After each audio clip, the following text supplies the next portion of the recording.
ये कहानी है एक ऐसे बंदे की जो बहुत आलसी है, इतना कि उसे बिस्तर से उठने में भी आलस आता है। लेकिन वह सोते सोते हमारी तरह बड़े बड़े सपने देखता है। उसका सपना होता है एक पावरफुल मार्शल आर्टिस्ट बनने का, वो भी बिना मेहनत किए। तो बिना किसी देरी के शुरू करते हैं। इस स्टोरी में एक इतिहासकार वी यन हो एक पावरफुल मार्शल आर्टिस्ट के बारे में जानकारी इकट्ठा कर रहा होता है। उसके सिलसिले में वो माउंटेन में बसे शाओलिन टेम्पल में आया होता है। उस टेम्पल में एक मॉनक बैठे होते हैं जिन्हें लिविंग बुद्धा कहा जाता है। उनका नाम मास्टर मुसान होता है। वो शांत स्वर में कहते हैं, तुमने कहा तुम वियोना नहो के बारे में जानना चाहते हो। उस पर सामने बैठा इतिहासकार कहता है, हाँ बिल्कुल सही, मैं उनके इतिहास के बारे में सामग्री इकट्ठा कर रहा हूँ। मास्टर मुसान कहते हैं, वियोना हो द रेडियंट मार्शल सोवरेन यानी तेजस्वी मार्शल सम्राट, वो एक बहुत ही दयालु और सिद्धांतों पर चलने वाला इंसान था। लगता है बुद्धा ने खुद उसे हमारे पास भेजा था।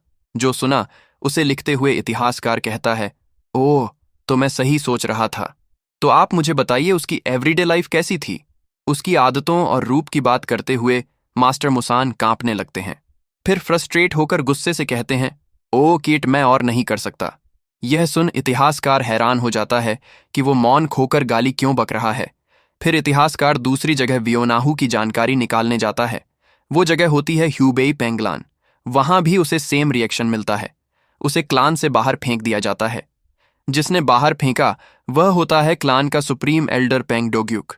वो उसे गुस्से से चिल्लाकर कहता है, मैं भी ओना का नाम सुन सुनकर थक गया हूं। तुम जैसे पागल घटिया लोग यहां कैसे आ रहे हैं। फिर आदेश देता है कि साल्ट की एक पूरी बैग बिखेर दो, जिससे ऐसे लोग यहां फिर से ना आ पाए। ये सुनकर तो इतिहासकार के होश उड़ जाते हैं। इतिहासकार हमें भागते हुए वियोनहो के बारे में जानकारी देता है। वियोनहो रेडियंट मार्शल सोवरन यानी तेजस्वी मार्शल सम्राट, एक ऐसी लेजेंडरी फिगर जिसने अराजकता के युग को समाप्त किया। एक सच्चा सज्जन, एक महान योद्धा और ऐसा चिवेलर्स वॉरियर जिसे सारी दुनिया याद करती है। कुछ लोग उसे इतिहास का गोट यानी ग्रेटेस्ट ऑफ ऑल टाइम मानते हैं, तो कुछ उसे ग्रेटेस्ट चिवेलर्स वॉरियर यानी महानतम शूरवीर योद्धा मानते हैं। लेकिन फिर भी क्यों सब लोग उसका नाम सुनते ही चुप हो जाते हैं। एक इतिहासकार होने के नाते मेरी जिम्मेदारी है कि मैं इतिहास के छिपे हुए हर पहलू को उजागर करके लोगों के सामने रखूं, और शायद आज मुझे आखिरकार उसकी सच्चाई जानने को मिल जाएगी। तभी वह एक बूढ़े इंसान के पास रुकता है। यह होता है बेगर सेक्ट का डिवाइन मैड डॉग, जो हंसते हुए कहता है, तो तुम्हें शाओलिन और हुबेई के पेंग क्लान से भगा दिया गया। इतिहासकार कहता है, मैंने जैसे ही वियोनाहो का नाम लिया उन सब का रिएक्शन लगभग एक जैसा था। मैड डॉग कहता है, बिल्कुल वो वैसे ही रिएक्ट करेंगे। इतिहासकार कहता है, वह ऐसा क्यों। फिर मैड डॉग समझाना शुरू करता है। हमें 100 साल पहले ग्वांगड़ों के वीक क्लान का फ्लैशबैक दिखता है और बताया जाता है कि वह सबसे घटिया इंसान था। हम उसे बिस्तर पर लेटा देखते हैं। वह कहता है कि वह सबसे ताकतवर बनना चाहता है, और तब वह सिर्फ 12 साल का था। एक लड़का था जिसने हेवंस के नीचे सबसे महान बनने का सपना देखा था। एक मार्शल क्लान में जन्मे वह योद्धाओं के शौर्य के साथ बड़ा हुआ, इसलिए वह पहले से जानता था कि सबसे ऊपर पहुंचने का सबसे फास्टेस्ट रास्ता कौन सा है, और वह रास्ता था सिर्फ रिलेंटलेस एफर्ट यानी लगातार मेहनत के जरिए। और वह कहता है कि चाहे कोई कितना भी प्रतिभाशाली हो, बिना मेहनत के कुछ नहीं मिलता, और मेहनत ही एकमात्र रास्ता है। लेकिन फिर भी एक छोटी सी दिक्कत थी। वह खिड़की से बाहर देखता है, सूरज डूबता दिखता है, और कहता है कि अब शुरू करने में देर हो चुकी है। वह उठता है, फिर से बाहर देखता है, और फिर घुमड़ी में सुमड़ी कर फिर लेट जाता है। वह कहता है, क्या शर्म की बात है, आज सबसे महान बनने की फाउंडेशन रखने का पहला दिन था। अफसोस कि ऐसा ना हो सका। और फिर वह कहता है, आज मैं आराम से सोऊंगा और कल ट्रेनिंग करूंगा। थोड़ी देर बाद कोई उसके कमरे में आता है और कहता है कि उठो, योनाहो नहीं हिलता। इस वजह से वह आदमी चिल्लाता है कि उठ जा। यूनो उठकर बैठता है और पूछता है, आप क्यों आए हो। ये उसका पिता है। साथ ही ग्वांगडोन के विकलान का पेट्रियर्क और राइटियस चिवर्स स्वर्ड्समैन वी जंगान उसके पिता पूछते हैं, तुझे समय का अंदाजा है। योनाहो कहता है, मैंने सूरज देखा। पिता पूछते हैं, फिर भी तू बिस्तर में क्यों है। वह कहता है, क्योंकि सूरज डूब रहा था। उसका पिता पूछता है, तुझे पता है तू कितने दिन से कमरे में लेटा हुआ है। योनाहो कहता है, लगभग 2 या 3 दिन, लेकिन शायद 2। उसके पिता कहते हैं, पूरे 4 दिन हो चुके हैं और तू 4 दिन से कंबल में लिपटा पड़ा है। तेरी पीठ में दर्द नहीं हो रहा क्या। 3 दिन बाद तो भालू भी पलट जाता। योनाहो हंसते हुए कहता है, मैं कभी कभी उठता हूं, मेरी इतनी चिंता मत करो। ये सुनकर उसके पिता बहुत गुस्सा हो जाते हैं। फिर उन्हें समझाते हुए योनाहो कहता है कि उसने सच में ट्रेनिंग की। उसके पिता पूछते हैं कि कैसी रही। योनाहो कहता है, जैसे ही मैं आंखें खोलता सूरज डूब रहा होता। उसके पिता पूछते हैं, इसका क्या मतलब? फिर योनाहो कहता है, जब सूरज डूबे तो सोना चाहिए ताकि अगली सुबह जल्दी उठकर ट्रेनिंग कर सकें। ये सुनकर उसके पिता उसका बिस्तर पलट देते हैं और चिल्लाते हैं, आज मैं तेरी यह घटिया आदत सुधार के रहूंगा। फिर सीन चेंज होता है। झुंघान ऑफिस में परेशान बैठे होते हैं। उनका एडमिनिस्ट्रेटर बैंक उनसे पूछता है, क्या फिर से सेकंड यंग मास्टर के बारे में है? झुंघान कहते हैं, और किसकी बात हो सकती है? बैंक कहता है, चिंता मत करो, वह जल्द समझदार हो जाएगा। झुंघान सिर पकड़कर कहते हैं, ये सब मेरी गलती है। जब योनाहो 2 साल का था, वह मार्शल ड्यूल यात्रा पर निकल गया। अपनी पत्नी हंसांग, बड़े बेटे सानो, छोटे बेटे योनाहो और तब उसके पत्नी के पेट में पल रही बेटी सेरेन को छोड़कर जब जा रहा था, तब उसे लगा था कि 2 साल में लौट आएगा, लेकिन कई घटनाओं में फंस गया और वह फाइनली 8 साल बाद लौटा। पूरा क्लान उसका स्वागत करता है और उसे इस यात्रा में राइट स्टिवलर्स सोसमैन की उपाधि मिली। लेकिन जो उसने खोया वह उससे बड़ा था। जब वह लौटा तब उसकी कभी शांत पत्नी अब शेरनी जैसी हो गई थी। कहती है कि 8 साल बहुत ज्यादा हैं और उसका प्यारा बेटा, जो उसे लगता था कि वह कोई प्रॉब्लम नहीं होगा, अब आलसी बैल बन चुका था। झुंघान फिर गहरी सांस छोड़ता है। बैंक कहता है, चिंता मत करो, एक रास्ता जरूर है। ये सुनकर झुंघान गंभीर होकर कहता है, कौन सा रास्ता? बैंक याद दिलाते हुए कहता है, क्या आप उसे भूल गए? वह जल्द आ रहा है। झुंघान को उसकी याद आते ही वह खुश हो जाता है। बैंक कहता है, 3 साल बाद वह अकादमी से वापस आ रहा है। झुंघान हंसता है, कहता है, योनाहो की अब खैर नहीं, क्योंकि एक ही इंसान है जिससे वह सच में डरता है। योनाहो अपने कमरे में होता है। तभी योनाहो को अचानक ठंडी लगती है। वह मुड़कर देखता है और देखता है कि उसका भाई सानो उसे घूर रहा है। अपने बड़े भाई को देख उसकी फट जाती है। सानो पूछता है, कितनी देर से तू सो रहा है? बात घुमाते हुए योनाहो कहता है, तुम यहां कब आए? सानो कहता है, तू पहले मेरे सवाल का जवाब दे। इस पर वह अपना सिर खुजाने लगता है। सानो उसे गुस्से से घूरता है। उसकी आंखें देखकर वह फटाक से बोलने लगता है, ऐसा नहीं है जैसा वह सोच रहा है। मैं सुबह बहुत ट्रेनिंग की और उसे थक गया, इसलिए बस झपकी ले रहा था। और मन में कहता है, साला ये कब अटपका? सांडो पूछता है, तूने सच में ट्रेनिंग की? योनाहो कहता है, हाँ।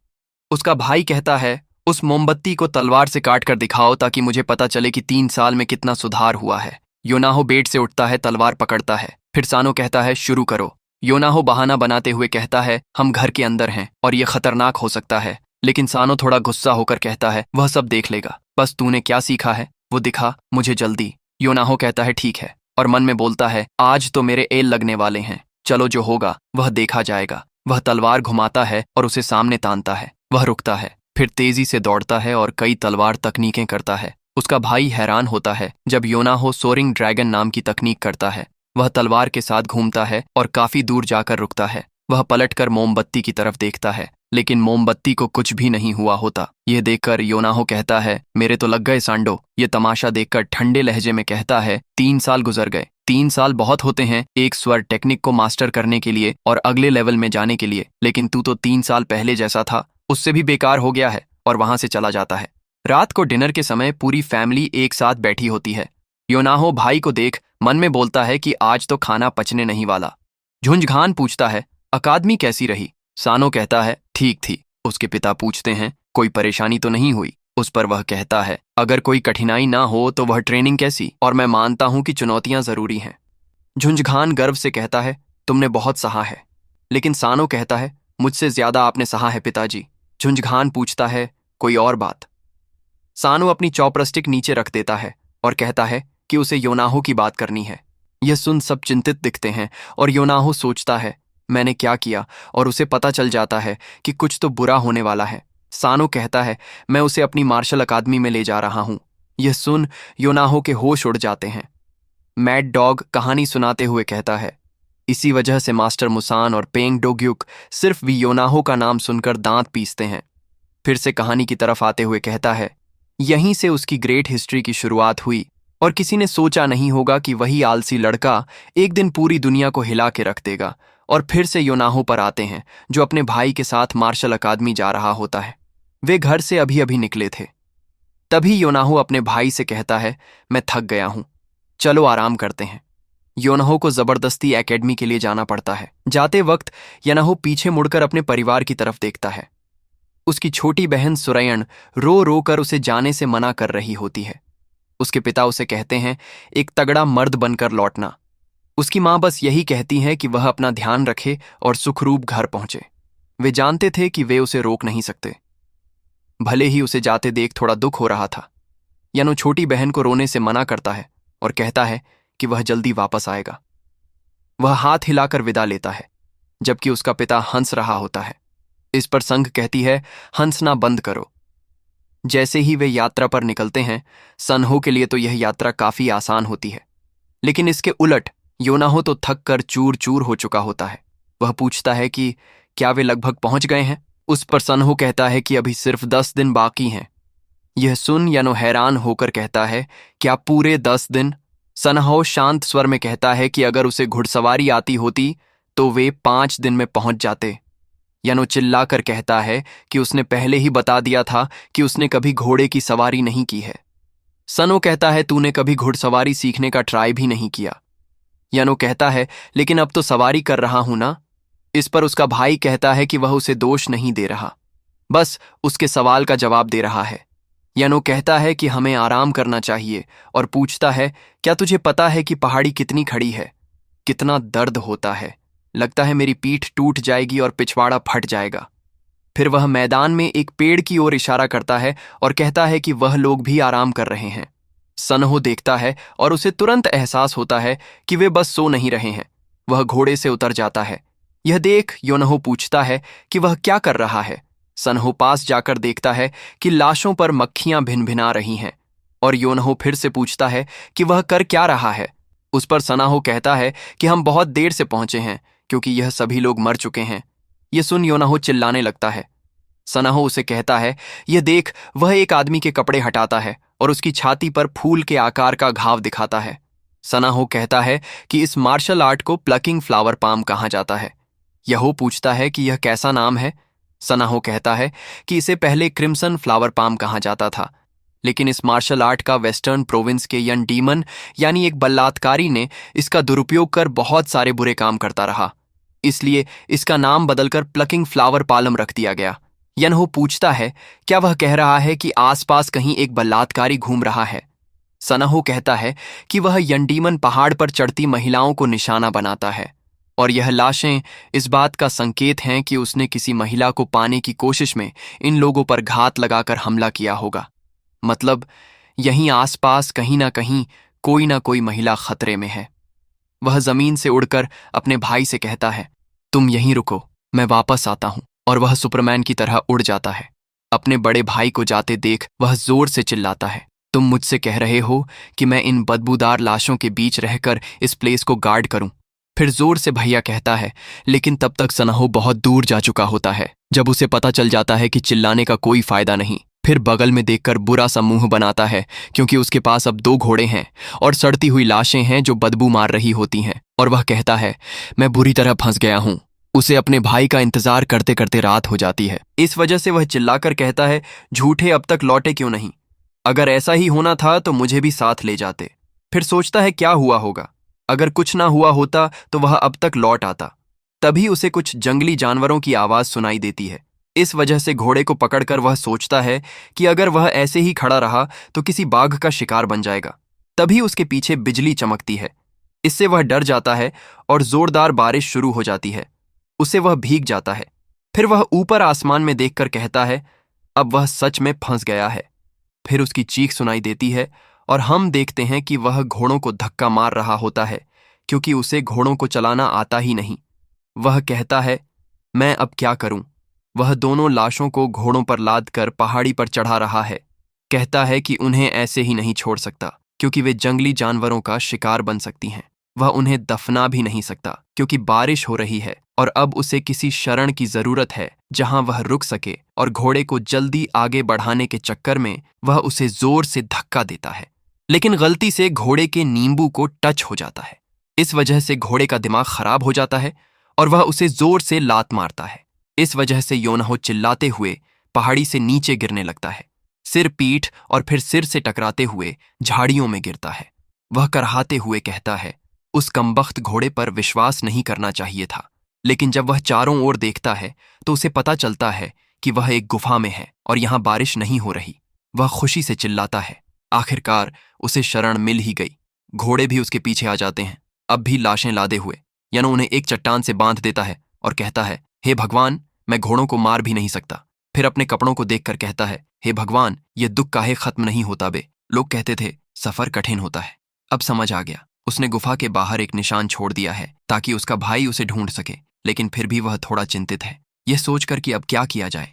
वह लेट जाता है और सोने की कोशिश करता है, लेकिन उसे नींद नहीं आती। वह कहता है, क्या मेरा भाई ठीक होगा? फिर करवट बदल कर कहता है, मुझे पता है वह कितना पावरफुल है। वह जरूर वापस आएगा। हाँ, वह जरूर लौटेगा।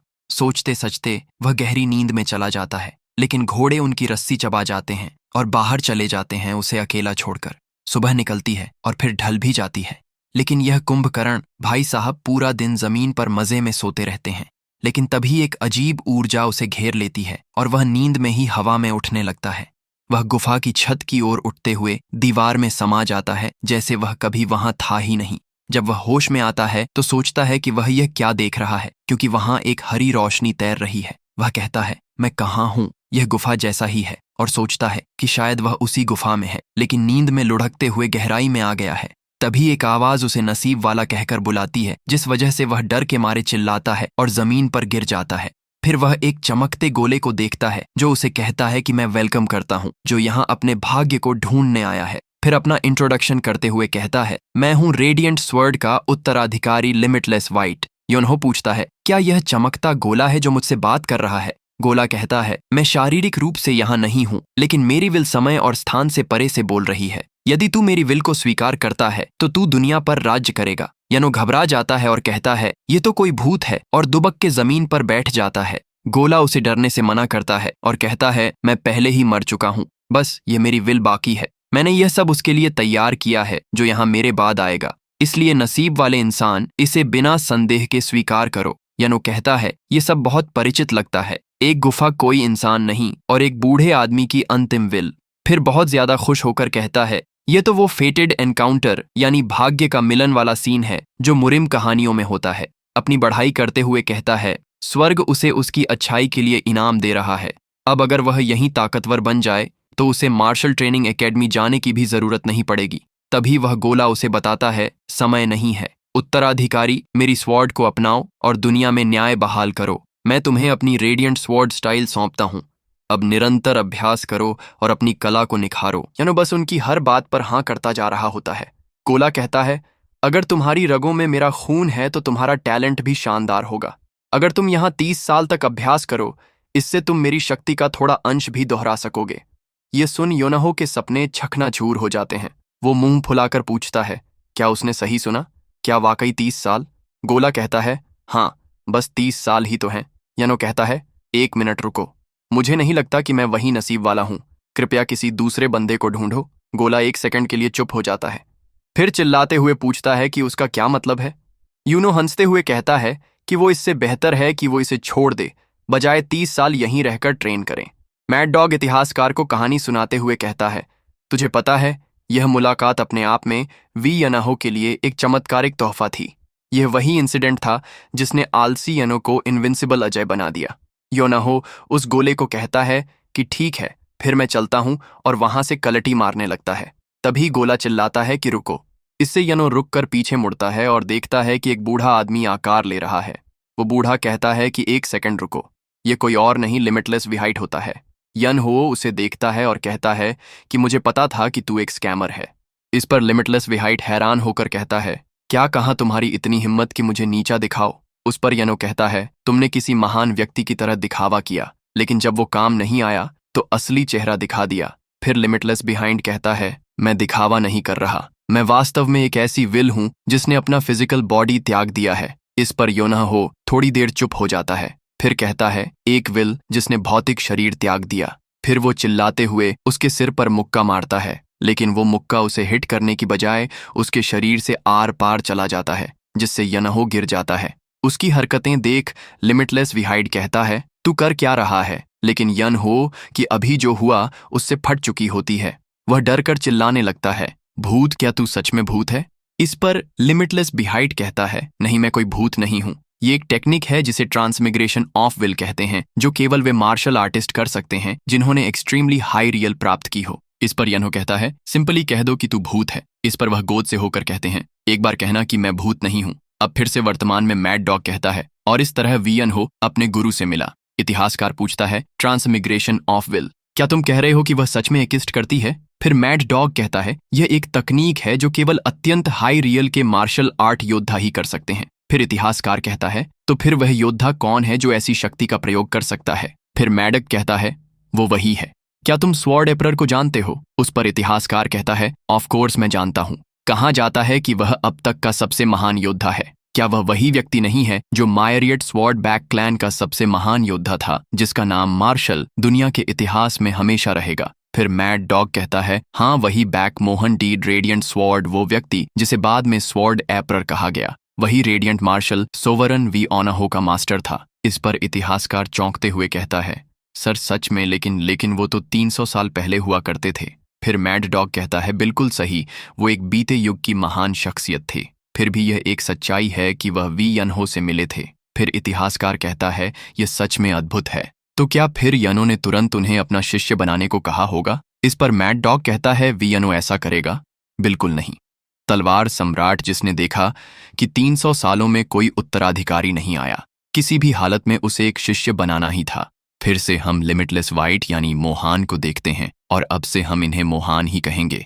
मोहान चिल्लाकर कहते हैं, तुम्हें मेरा शिष्य बनना ही होगा। इस पर यनहो फुल एटीट्यूड में अपने हाथ पीछे रखकर कहता है, अरे तुम इतने गुस्से में क्यों आ रहे हो? मैं तो बैक क्लैन का सदस्य भी नहीं हूं। मैं तो वैसे भी नहीं सीखना चाहता। मैं जा रहा हूं। फिर मोहान गुस्से से कहते हैं, तुम्हें लगता है मैं तुम्हें इतनी आसानी से जाने दूंगा? और वह अपना हाथ फैलाकर अपनी पावर से योनाहो के सामने एक बड़ी पत्थर की दीवार खड़ी करके केव बंद कर देते हैं, जिससे योनाहो हैरान हो जाता है। इस पर मोहान हंसते हुए कहते हैं, देख रहे हो, यह एक पत्थर का दरवाजा है, 3.3 मीटर मोटा। तुम्हारी अभी की ताकत से इसे उठाना या तोड़ना तो दूर की बात है, तुम इसका सपना भी नहीं देख सकते। फिर उसके पास आकर कहते हैं, लेकिन जानते हो, अगर तुम मेरी मार्शल आर्ट सीख लो तो इस पत्थर के दरवाजे को कागज की तरह काट सकते हो। इस पर यनहो थोड़ी देर चुप रहता है, फिर कहता है, अब कोई चारा नहीं, और वह अपने कपड़े से कुछ निकालने लगता है। इस पर मोहान कहता है, मैं कह रहा हूं, तुम्हारी अभी की ताकत से तुम इस दरवाजे को काट नहीं सकते। और हम देखते हैं कि ये हो उस दरवाजे को अपनी तलवार से खुरचने लगता है। इसकी यह हरकत देख मोहान पूछते हैं, तू कर क्या रहा है? फिर यह उनको कहता है, तुम्हें दिख नहीं रहा, मैं एक सुरंग बना रहा हूं। चाहे कितना भी कठोर हो, यह सिर्फ पत्थर है। अगर मैं इसे मेटल से रगड़ता रहूं तो यह थोड़ा थोड़ा घिसेगा। 1-2 साल में शायद मैं इसे तोड़ ही दूं। इस पर मोहान थोड़े गुस्से से कहते हैं, तुम कह रहे हो कि तुम यह 1-2 साल तक करते रहोगे? फिर यनो कहता है, हाँ, ये बात कौन बोल रहा है? वो जिसने मुझसे 30 साल तक ट्रेनिंग करने को कहा था। इसकी ऐसी बातें सुन मोहान गुस्से से कांपने लगते हैं, और मोहान उसे पागल कहता है और कहता है कि काश उसके पास शरीर होता तो वह उसे मार ही डालता। फिर यनहो के पास जाकर उसे कन्विंस करने की कोशिश में कहते हैं, ऐसा मत करो, बस एक बार मुझसे सीख कर देखो, मैं वादा करता हूं तुम्हें निराश नहीं करूंगा। यनहो उसकी तरफ बिना देखे ही कहता है, मुझे कोई इंटरेस्ट नहीं है। ये सुन मोहान अपना गुस्सा दबाते हुए उसके दूसरी तरफ आकर कहते हैं, ठीक है चलो, मैं किसी भी तरह तुम्हें 20 साल में बाहर निकलने लायक बना दूंगा। ये सुन यनो जमीन पर लेट कर कहता है, 20 साल, उफ, ये तो बहुत ज्यादा है। अगर 3 साल की बात होती तो शायद सोचता। इसकी यह बात सुन मोहान को बहुत गुस्सा आ रहा होता है, फिर भी उसे दबाते हुए कहते हैं, तुम कह रहे हो कि तुम मेरी मार्शल आर्ट सिर्फ 3 साल में सीख लोगे? अगर झांग सानफिंग भी वापस जिंदा हो जाए वह भी नहीं कर सकता। यह सुन योनाहो उठकर कहता है, फिर हमारी बात नहीं बन सकती, और वह फिर से अपना सुरंग बनाने का काम शुरू कर देता है। इसे फिर से नकारता देख और उसके खोदने की आवाज से मोहान बहुत गुस्से हो गए होते हैं। वो बस गालियां ही बकने वाले होते हैं, लेकिन कंट्रोल कर कहते हैं, 5 साल, हाँ 5 साल, किसी भी हालत में मैं तुम्हें 5 साल में हेवन के नीचे सर्वश्रेष्ठ बना दूंगा। ये सुन योना उन्हें देख सोचने लगता है, 5 साल हेवन के नीचे ग्रेटेस्ट मार्शल आर्टिस्ट, ऐसी स्पष्ट अवस्था में विल का यूं जीवित रहना, मैंने कभी ऐसा कहीं सुना नहीं। शायद ये कभी आगे बढ़ा ही नहीं। इसकी आधी बातें जो वो कह रहा है वह सच हो भी सकती हैं। तो क्या वह सच में हेवन के नीचे का ग्रेटेस्ट मास्टर है? चलो जो भी हो, 5 साल ज्यादा नहीं है। हाँ, मैं भी इस मौके का इस्तेमाल कर एक मास्टर बनूंगा। फिर अपनी तलवार जमीन में गाड़ कर कहता है, ठीक है, मैं सीखूंगा। हम प्रेजेंट में आते हैं। मैड डॉग कहता है, ऑफ कोर्स उस समय वीए ओनो को बिल्कुल अंदाजा नहीं था कि वो व्यक्ति ही स्वॉर्ड एपरर था। लेकिन स्वॉर्ड एपरर के लिए भी दुर्भाग्य की बात थी कि उसे अपने जीवन के अंत में जो शिष्य मिला वह भी योनाहो था। फिर से हम योनाहो की तरफ आते हैं, जो लार टपकाते हुए सो रहा होता है और मुहान उसे गाली देते हुए उठने को कहता है। और जब योनाहो उठता है तो पूछता है कि उसे क्यों जगा रहा है। फिर कहता है, मैं तो कम नींद से मर रहा हूं। क्या तुम कभी सोते नहीं? सही, तुम तो पहले ही मर चुके हो, लेकिन मैं तो इंसान हूं, समझे? क्या तुम नहीं जानते कि इंसानों को नींद की जरूरत होती है? ऐसी बातें सुन मोहान का दिमाग गुस्से से पटने लगता है। फिर गुस्से को दबाकर कहता है, ठीक है, माफ कर दो। ठीक है तो चलो अब ट्रेनिंग शुरू करते हैं। और बैक मोहान हेवन को कोसता है, क्योंकि जीवन के अंतिम वर्षों में जो घटिया शिष्य उन्होंने लिया था वो एक बेहद आलसी निकला। उस पर यनोबासी लेते हुए कहता है, जैसे ही उठो, ट्रेनिंग शुरू। सच में यनो के लिए पूरा दिन सोना आम बात है, और जब ट्रेनिंग के लिए कहा जाए तो थोड़ी सी करके छोड़ देता था। इस वजह से मुहान उसे चिल्लाते हुए कहता है, इस रफ्तार से 5 साल नहीं 50 साल भी कम पड़ेंगे और फिर भी कुछ नहीं होगा। इस पर योनाहो कहता है, क्या इसे सीखने का कोई आसान तरीका नहीं है? फिर मुहान कहता है, यह पहले से ही काफी आसान है। इस पर योनाहो उसे तंज कसते हुए कहता है, उफ, इसीलिए तो कहते हैं कि एक सक्षम गुरु को पहले ही ढूंढ लेना चाहिए। इन शब्दों की गूंज मुहान के दिल में बजने लगती है। इस वजह से मुहान गुस्से से आग बबूला हो गया होता है। उसके हाथ पर गुस्से से नसें बाहर आ चुकी होती हैं। वे मन में कहते हैं, काश ये बोल नहीं सकता, शायद उतना परेशान न करता। इसके हर शब्द से मेरा खून खौल जाता है। अगर उसकी फिजिकल बॉडी होती तो अब तक क्यूई डेवेशन और गुस्से से फटी नसों से गिर चुका होता। और योनाहू को कहते हैं, सच में माफी चाहता हूं कि मैं अच्छा टीचर नहीं निकला। और फिर मन में कहते हैं, मैं किस तरह की महिमा की इससे उम्मीद कर रहा था। मैं कौन सी मार्शल आर्ट्स इससे पासिंग ऑन करने की सोचने वाला था। क्या मैं सच में सिर्फ ये सब देखने के लिए अपनी विल पीछे छोड़ गया था? काश मेरे पास अब भी शरीर होता तो इसे पीट पीट कर सिखा देता। और हम देखते हैं योनाहो ट्रेनिंग के वक्त में इधर चला, मैं उधर चलाकर मस्ती कर रहा होता है। तभी वह कहता है, वैसे गुरुजी, आपने उस समय वो कैसे किया? फिर मोहान कहते हैं, उस समय उन्हें याद दिलाते हुए योनाहो कहता है, आपने वो विशाल पत्थर का दरवाजा गिरा दिया था, याद है? क्या आप उसी शक्ति से मेरा शरीर कंट्रोल कर मुझे मार्शल आर्ट्स नहीं सिखा सकते? इस पर मोहान कहते हैं, वो तो एक तंत्र था जिसे मैंने पहले से सेट कर रखा था। फिर योनाहो कहता है, कोई बिना शरीर वाला व्यक्ति भला ऐसा कैसे कर सकता है? फिर मोहान कहते हैं, उसका शरीर होने से कोई मतलब नहीं है। मैंने तो बस उस रस्सी को क्यूई से खींचा था, दूर से वस्तु पकड़ने की तकनीक से। लेकिन तभी यह कहते हुए उन्हें कुछ याद आता है और पागलों की तरह हंसते हुए कहते हैं, क्यों? मैंने ये सोचा ही नहीं। ये देख, योनाहो कहता है, क्या इस बूढ़े के साथ क्या गड़बड़ है? आप पागल हो गए हैं क्या सर? फिर भी मोहान हंसकर अपने आप से ही बड़बड़ा रहे होते हैं। वह कहते हैं, मैं तो इस सोच में अटका था कि मेरे पास शरीर नहीं है, या शायद 300 साल तक अपनी इच्छा को बनाए रखना अधूरा छोड़ गया किसी भी हालत में। शुक्रिया, तुम्हारी वजह से मुझे एक बड़ा रियलाइजेशन हुआ है। ये सुन योनाहो कहता है, सर, आप अपने आप से क्यों बड़बड़ा रहे हैं? लेकिन तभी उसके एकदम मुंह के बगल से कुछ तो चला जाता है, इसलिए वह पीछे पलटता है और देखता है कि एक पत्थर दीवार में घुसा हुआ है। और हम देखते हैं मुहान ने अपनी एनर्जी से एक और पत्थर का गोला तैयार किया होता है और कहते, तुम्हारी वजह से मुझे एहसास हुआ, भले ही मेरे पास भौतिक शरीर ना हो, मैं अब भी कभी भी एक पत्थर हिला सकता हूं। ये सुनकर तो योनाहो की हालत खराब हो जाती है। उसे और बड़ा झटका देते हुए मुहान कहते हैं, तो मैं सिर्फ एक पत्थर ही नहीं हिला सकता। और हम देखते हैं उन्होंने बहुत सारे स्टोन अपनी एनर्जी से उठाए होते हैं। आगे कहते हैं, तो मैं यही करूंगा। ये देख योनाहो चिल्लाता है, रुको बूढ़े, नहीं मास्टर मास्टर। लेकिन मोहान वो पत्थर उस पर फेंक देते हैं। हम केव के बाहर से देखते हैं कि योनाहो की चिल्लाने की आवाजें बाहर आ रही होती हैं। और उस दिन के बाद से बैक मोहान और वी योनाहो की ट्रेनिंग दिन रात चलती रही। दिन में वो बिना एक पल रुके तलवार का अभ्यास करता, शाम को वो तलवार तकनीकें आपस में साझा करते। यहां तक कि सोते हुए भी बैक मोहान की तकनीक dream training divine martial art से वह सीखता रहा। और हम देखते हैं योनाहो सोया होता है, लेकिन उसे अपने सपने में भी ट्रेनिंग करनी पड़ रही होती है। मोहान कहते हैं, स्वॉर्ड के साथ एक हो जाओ और स्वॉर्ड की तरह जीवन जियो। उसकी ट्रेनिंग में डील देने का कोई भी पल नहीं था। और हम देखते हैं मोहान ने जो स्टोन फेंके होते हैं उन्हें वह अपनी स्वार्ड से बिना हिले ही बीच में से काट डालता है। ये देख मोहान योनाहो को गर्व से देख रहे होते हैं और ठीक ऐसे ही 5 साल पलक झपकते बीत गए और हम देखते हैं योनाहो अपने सिर्फ एक हाथ से उस केव के डोर को उठाता है और फाइनली बाहर जाता है।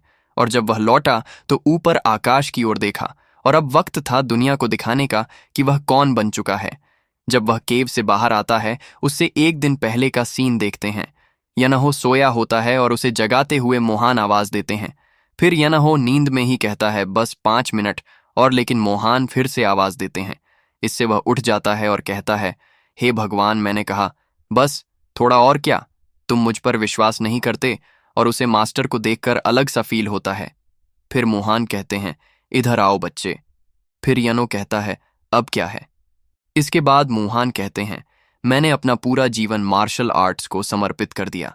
मेरी एकमात्र इच्छा इसकी अल्टीमेट पीक तक पहुंचना थी, इसलिए मैंने खुद को किसी और चीज में नहीं डाला। सिर्फ मार्शल आर्ट्स के पीछे भागते भागते मैं एक चिड़चिड़ा बूढ़ा बन गया। अंततः अपनी ही क्लैन द्वारा छोड़ दिया गया। इनकी यह बातें सुन यनहो मन में कहता है, उन्हें आज क्या हो गया है? वह हर रोज जैसा व्यवहार नहीं कर रहे। मोहान अपनी बात कंटिन्यू करते हुए कहते हैं, जब मैं पीछे मुड़कर देखता हूं तो यह पूरी तरह समझ में आता है कि उन्होंने कभी मेरी तलाश क्यों नहीं की।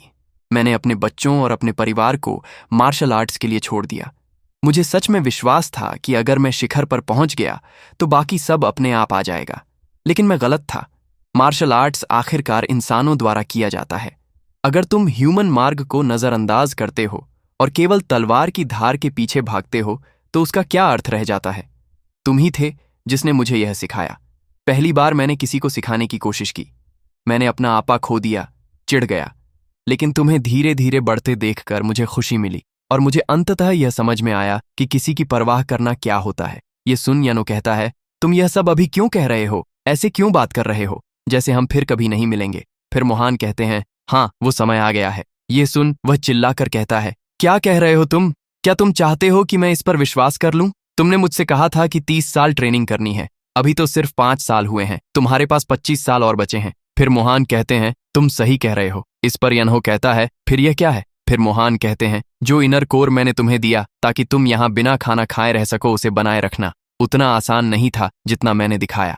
अब मेरी शक्ति खत्म हो चुकी है, समय आ गया है कि हम अलग हो जाएं। इस पर वह कहता है, क्यों?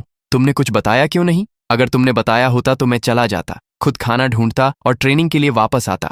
ये सुन मोहान मन में कहते हैं, अगर तुम इस जगह से चले जाते तो तुम वापस नहीं आते। फिर उसे कहते हैं, हाँ, मैं तुम्हारा दिल पूरी तरह समझता हूँ, फिर भी तुम्हारे साथ बिताया गया हर समय मुझे बहुत खुशी दे गया। मैंने उम्मीद की थी कि तुम्हारी यात्रा को दुनिया में और आगे तक देखूंगा, लेकिन इतना भी मेरे लिए काफी है। धरती पर यात्रा करना, दृश्यों और अनुभवों को आत्मसात करना, मेरी आंखों में पहले से ही मैं तुम्हें साफ साफ देख सकता हूँ। दुनिया की यात्रा करते हुए दूर दूर तक जाते हुए दुनिया को देखो, उसे अपने अंदर लो। अगर तुम ऐसा करोगे तो बाकी सब अपने आप आ जाएगा, लेकिन दुनिया से पहले पहले अपने लोगों को देखो। मैं ऊंचाइयों में इतना व्यस्त था कि मैंने अपने आसपास के लोगों को नहीं देखा। मेरी जैसी गलती मत करना। भले ही मैं तुम्हें फिर कभी ना देख पाऊं, भले ही इस दुनिया में कोई मुझे याद भी ना रखे, तुम्हारे हर हाथ के मोशन में, तुम्हारी तलवार की हर वार में तुम मुझे अपने अंदर लिए हो, इसलिए यह ठीक है। भले ही तुम अत्यधिक ना हो, भले ही तुम्हें कभी ग्रेट ना माना जाए। ये सुन यनहो अपना हाथ आगे कर उन्हें रोकते हुए कहता है, मास्टर ऐसे मत जाइए, अब भी बहुत कुछ है जो मैंने नहीं सीखा। नहीं, बस एक और दिन दे दीजिए प्लीज। लेकिन उसके मास्टर वहां से गायब होते हुए कहते हैं, बस खुश रहना उन्हें जाता देख। वह रोते हुए कहता है, मास्टर तुम थोड़ी जल्दी बता देते तो क्या चला जाता। और वह फूट फूट कर रोने लगता है। फिर आगे हम यनो को केव के बाहर देखते हैं, जो अपने कपड़े को एक गुस्से से कहता है, तो इसलिए उन्होंने गायब होने से पहले कुछ नहीं कहा था। और हम देखते हैं कपड़े पर कुछ तो लिखा होता है। वह आगे कहता है, उन्होंने ये सब लिखने का समय कब निकाला? जिद्दी बूढ़ा, अगर जाना ही था तो शांति से जा सकते थे ना। फिर चिल्लाकर कहता है, ये सब आखिर है क्या? बाइक मोहान के गायब होने से पहले उन्होंने यनहो के कपड़े पर एक मैसेज सिल दिया था।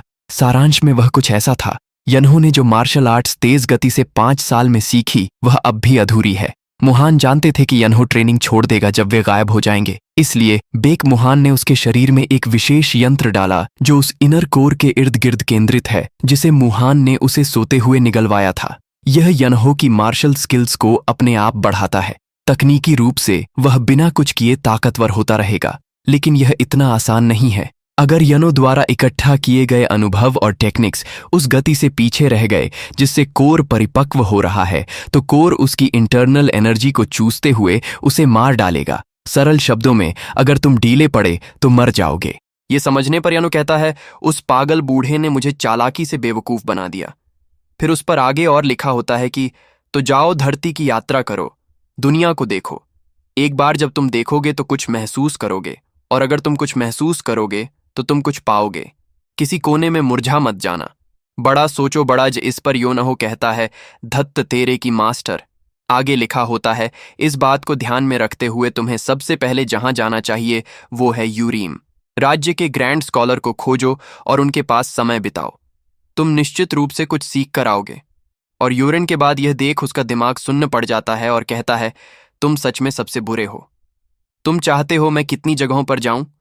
फिर बॉडी स्ट्रेच करते हुए कहता है, हट, मैं तो सीधे घर ही जाने वाला था, लेकिन अब मुझे यह सब निपटाकर ही घर जाना होगा, इसलिए कृपया चिंता मत करना। माँ, पिताजी, भाई शायद ठीक ही होंगे, है ना?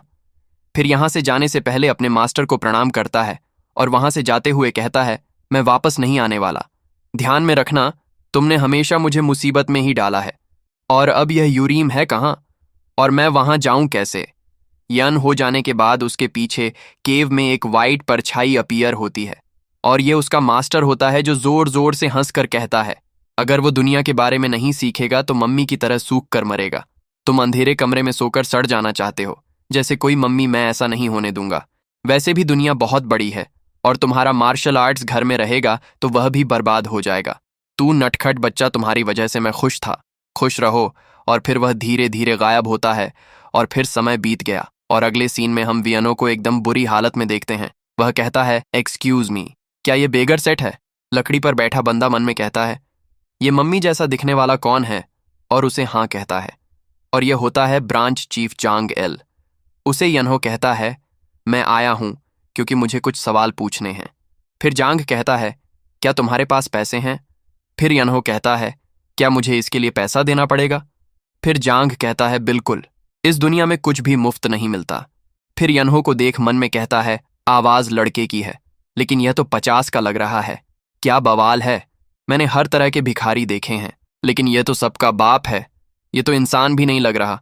फिर उसे कहता है, तुम्हें देखने से ऐसा लगता है जैसे हम दोनों एक ही काम में हैं, इसलिए मैं मुफ्त में मदद करना पसंद करूंगा, लेकिन व्यापार व्यापार होता है।